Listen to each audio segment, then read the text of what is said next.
Otep à tous, bien-aimés frères et sœurs.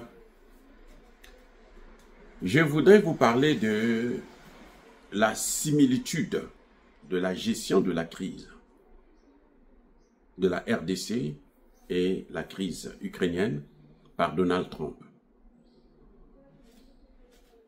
Comme je disais dans une de mes précédentes vidéos, je ne voudrais pas intimider qui que ce soit, je ne voudrais pas être pessimiste, je suis optimiste, je soutiens le gouvernement, je soutiens le président Tshisekedi, je soutiens les Wazalendo, je soutiens aussi l'armée, même si je critique beaucoup cette armée qui continue à respecter le cessez-le-feu alors que nous sommes en guerre. Alors, ce qui se passe, c'est quoi? C'est que il y a une chose.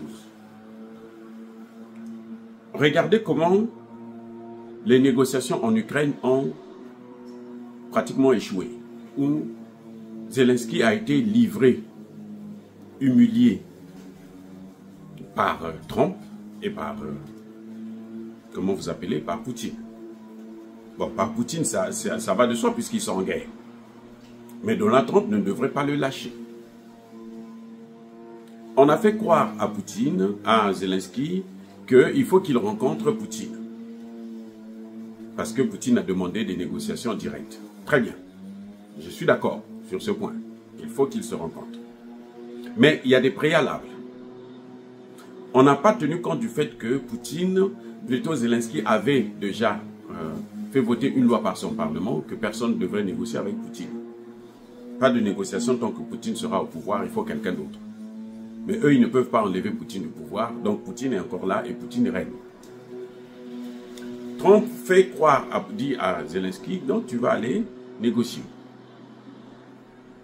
Et Trump se disait que Poutine va venir, donc lui pourra venir prendre le crédit diplomatique, comme quoi lui il a ramené la paix entre les deux pays.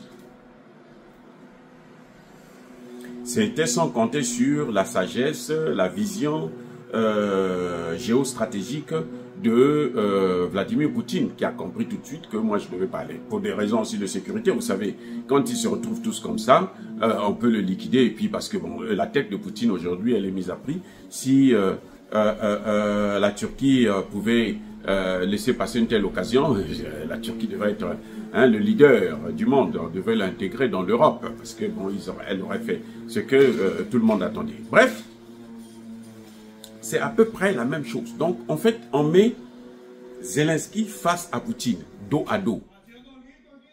Tu veux la paix, Zelensky? Eh ben, tu dois affronter Poutine.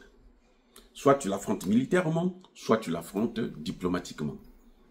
Militairement, ce que nous avons déjà tout donné, mais ça ne marche pas. Bon, nous essayons de continuer à te soutenir, mais en fait, c'est toi qui dois faire tout. Tu dois recruter, et si tu n'arrives pas à recruter, baisse l'âge de recrutement, passe de 25 à 18 ans, et puis comme ça, il y aura plus de gens qui vont aller à l'abattoir, et nous, ce n'est pas notre problème, c'est à toi de régler tes problèmes. C'est à peu près la même chose qui est en train de se passer avec la RDC. C'est-à-dire que on fait croire à la RDC que nous sommes là pour vous soutenir pour la paix et tout, mais en fait, la paix, c'est toi-même qui dois l'amener. La sécurité, là, c'est toi-même qui dois assurer ta sécurité. Et les Américains sont des spécialistes dans ce genre de comportement. Ils l'ont fait avec tout le monde. C'est pour ça que l'Iran, aujourd'hui, ne veut pas faire quoi que ce soit avec les Américains. Il ne veut pas. Demande aux Américains, vous voulez négocier? On négocie. Si vous ne voulez pas négocier, tant pis, faites ce que vous avez à faire. Nous aussi, nous allons faire ce que nous avons à faire. Parce que les Américains ne vont jamais aller se sacrifier pour d'autres. Ce qui compte pour eux, c'est leur grandeur, c'est leur argent, c'est leur puissance, c'est leur hégémonie. C'est ça qui compte pour tout Américain, y compris Donald Trump. Donc la paix dans le Kivu doit être apportée par la RDC. Ce n'est pas les Américains qui vont apporter la paix. On le voit avec l'Ukraine. L'Ukraine a même cédé les matières premières en se disant que non, peut-être quand je vais céder les matières premières, les Américains vont envoyer les marines. Ils n'ont pas envoyé un seul soldat. Ceux qu'ils ont envoyés, ils les ont envoyés clandestinement, officieusement, et que bon, quand ils sont envoyés au repos éternel, le gouvernement, il s'en bat les couilles. Il s'en moque, ce n'est pas son problème. puisque c'est un contrat qu'ils ont pris. Exactement pour la RDC. C'est aux Congolais de se sacrifier, c'est aux Congolais de payer le prix, c'est aux Congolais de régler leurs problèmes de sécurité, notamment avec Donald Trump. Lui, il vient là, lui, il veut s'enrichir, il veut l'argent. C'est tout. Il veut l'argent. Vous lui donnez l'argent, c'est bon. Encore là, avec le Congo, regardez comment il traîne pour les matières premières, pour signer les accords sur les minerais. Et il traîne, il prend son temps, il frime. Parce qu'il pense, il se dit, pour lui, c'est garanti. Il n'a pas de menace. Hein. Il sait que les Chinois ne vont pas prendre ça, les Russes non, surtout les Russes non pas, puisque Tshisekedi a toujours montré une animosité, une certaine haine vis-à-vis de Poutine. Mais bon, c'est notre président, on est obligé de le soutenir. Mais je vais dire tout simplement que les Américains ne viendront pas faire la paix. Vous avez vu ce que Tshisekedi a fait avec Rwandair? Si Rwandair coule, même le Qatar sera obligé de retirer certains de ses investissements. Le Qatar ne va plus continuer à investir. Parce que le Congo a pris les dispositions. Ce n'est pas l'Amérique qui a demandé ça. C'est le Congo qui a pris les dispositions. Mais le Congo devrait faire ça aussi avec l'Ouganda. Parce que ce sont les deux pays, les principaux agresseurs de la RDC. Si le Congo fait ça avec le Rwanda aussi, vous allez voir que les autres pays autour vont se dire que... Mais la RDC, quand vous les attaquez là, eux, ils répondent. Et ils vont se méfier, ils vont commencer à respecter la RDC. Et dans le respect là, il y aura maintenant la coopération. Ce que nous voyons, c'est que les Américains demandent à Tshisekedi que si tu veux la paix, tu dois signer des accords avec le Rwanda. Il faut que le Rwanda accepte la paix. Or, la RDC n'a pas besoin du Rwanda pour négocier, pour coopérer avec les États-Unis. Sinon, ce n'est pas la peine de coopérer avec les États-Unis. Ce n'est pas la peine. On ne peut pas conditionner les accords de minerais par des accords de paix. Non. Ça veut dire que la RDC, Trump est en train d'envoyer un message diplomatique à la RDC. À nous les Africains, d'ailleurs lui il a toujours, c'est lui qui avait bien dit que les Africains là, les pays africains là, ce sont des failed states, ce sont des trous de cul, bullshit.